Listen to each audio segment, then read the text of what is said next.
So when we're looking at physical healing, what would you say in your line of work, how important is it to address the trauma that they might have underlying? Yeah, I really do think it depends on each individual. Mhm. Sometimes I don't think it is necessary, and sometimes it is, but we can only discover that when we open ourselves to it, up to explore it. And I think when we're dealing with any sort of ailments, whether they be physiological, emotional, mental, spiritual, I really feel we have to have a holistic approach and be willing to explore and find out what works for us. Mm. So for some people, going down the naturopathy route is that they prefer that and they find they're more comfortable with that. Some people like to explore the emotional route. Some people find it very difficult to open up and explore. And I think it's about having a blend of all of them. It's not a either or. It's a both and. But Yeah. finding a way that suits you and you feel comfortable with, because fundamentally healing there has to be one of the foundations of healing is that we have to feel safe and comfortable and feel a level of confidence in the practitioner we're working with. I think that's really important. Mhm. And half the healing is that you can feel safe and held by someone who can help you explore issues that are affecting you in your life, and then just be that flexibility of as we're progressing what might need to be addressed. And sometimes we discover we need to probably focus a little bit more on the physiology here. Sometimes we need to maybe do some cognitive processing. Sometimes we need to understand our religion a bit more, and maybe we've misunderstood and that's what's causing a detriment. It just really depends on the individual. So I don't think it's a one size fits all. It's just being embarking upon that journey, but being open to say, hang on a minute, this one way of doing things is not necessarily, it could be, but it's not necessarily going to solve all my issues. So as many people do as they go on this journey, they their world opens up and they see so many different Yeah. options available for them, and I think that's what's important. Hmm. So, like, for example, you mentioned like if someone is a little bit more emotional, a bit more hesitant with seeing someone, do you think that and that person does have trauma, Hmm. the better that they just wait until they're ready, or you know, just push forward and try. Yeah, I mean, it's hard to give some blanket answer to that, but I can give some words of contemplation about these sorts of things. I think Mm. one of the biggest problems people have, that I see anyway in my practice, is they want quick fixes. And Mm. I often say there is no haste in healing. Now, it'd be great. I'm not saying that the haste is not going to bring your healing, because it could, but with that caveat in the back of your mind that potentially, if things are not working or you're progressing, what I see often for people, they progress quite quickly and then suddenly they hit some sort of plateau and they go Mhm. back and they get really frustrated. And Mhm. it's about understanding that this potentially could be a bit of a long haul. And actually, this isn't, maybe you might discover, and this is the shift in even our focus when we're approaching this healing, is it might be that this is a path of growth that is going to go on and on and on and on. And it might Mhm. not be just this one quick solution. But are you willing to go on that journey with us, and for us to refer potentially if we need that, and open up to what's available. I think when someone can inculcate that sort of attitude towards their growth or healing or whatever you want to call it, then often people do flourish. Mm. Yeah. So do you think that someone could flourish physically if the trauma has not been dealt with? Okay, I don't like giving the. I think I'm biased. I will say that I often pull the leg of my fellow naturopath friends who are naturopaths. I say often the focus in naturopathy that I've experienced, anyway, is that they focus on, right, we're going to look at diet and we're going to look at the physicality, and I often say it's very difficult to do that. So if we're not addressing the emotional issues, because Mhm. we can shifting your diet is often the crux upon which you feel good about yourself. So you're using that specific food and or lifestyle to give you some sense of resource in your life and make you feel okay.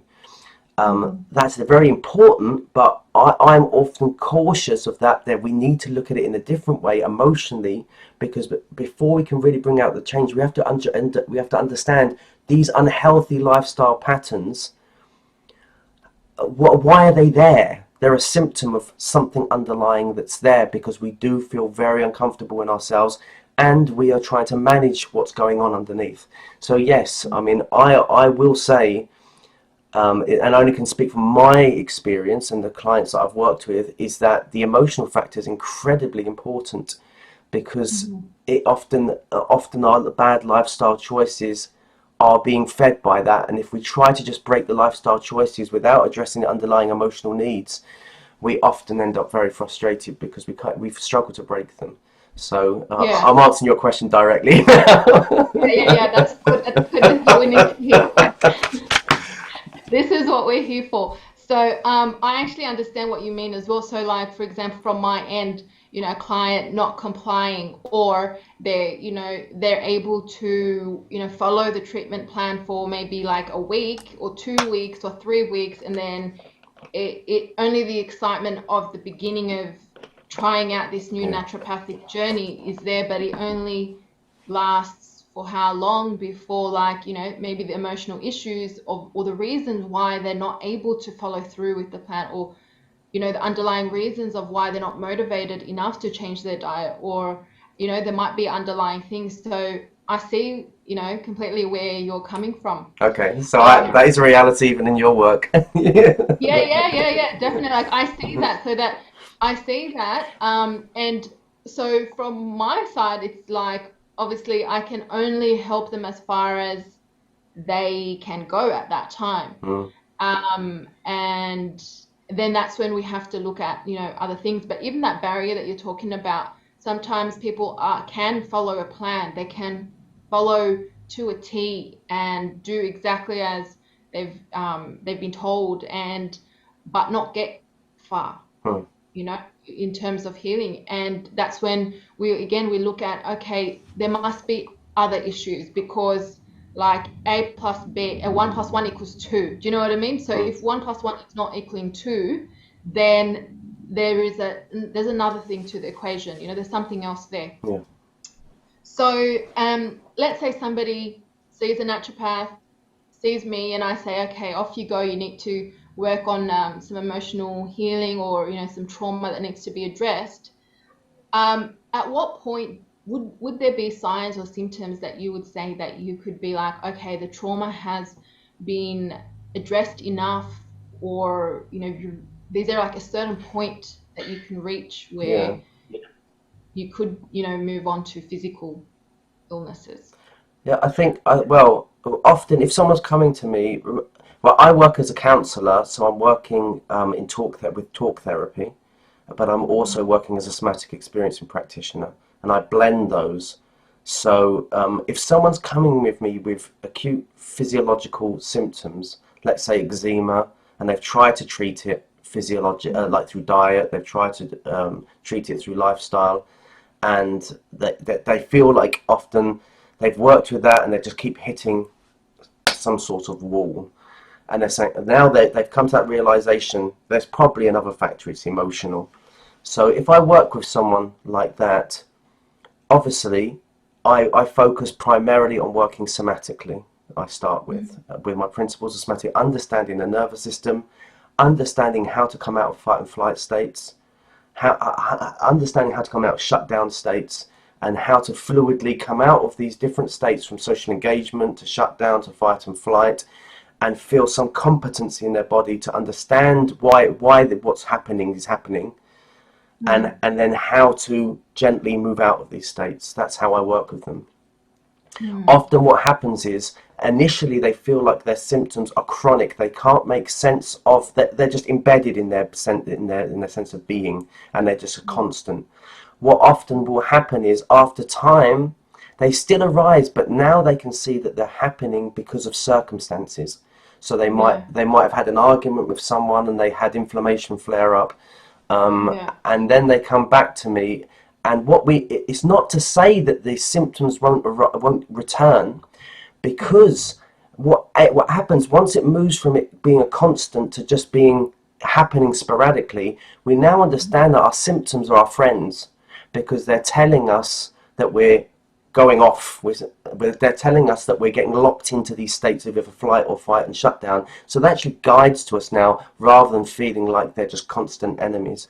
That's when I Yeah. feel that people really have their feet on the path to healing, and they know now that they can work with this, because they're understanding what's going on in their life, and their symptoms are more circumstantial because of Yes. things happen. They can make sense of why they're happening because of circumstances happening in their life, rather than being a constant, and it's just not knowing and being able to make head or tail of them or understand, and being constantly tormented by them.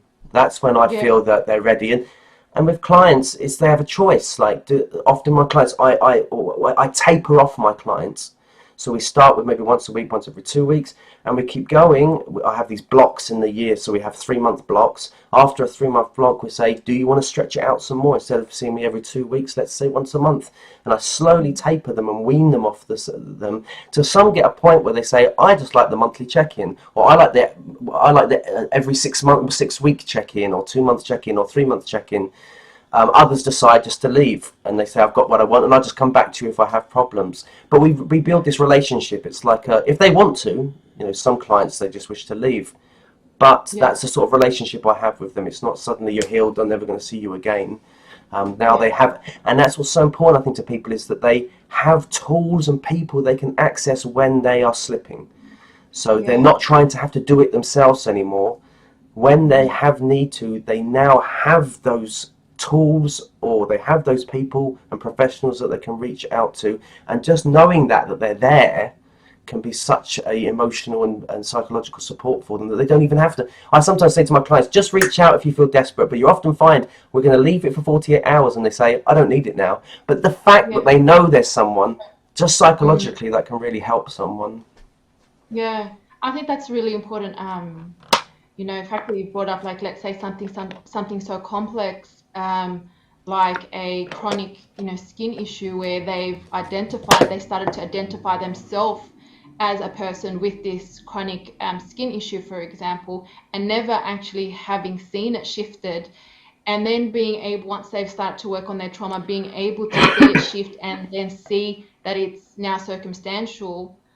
I think that's again where, like you said, you're able to see that we're getting somewhere. Hmm.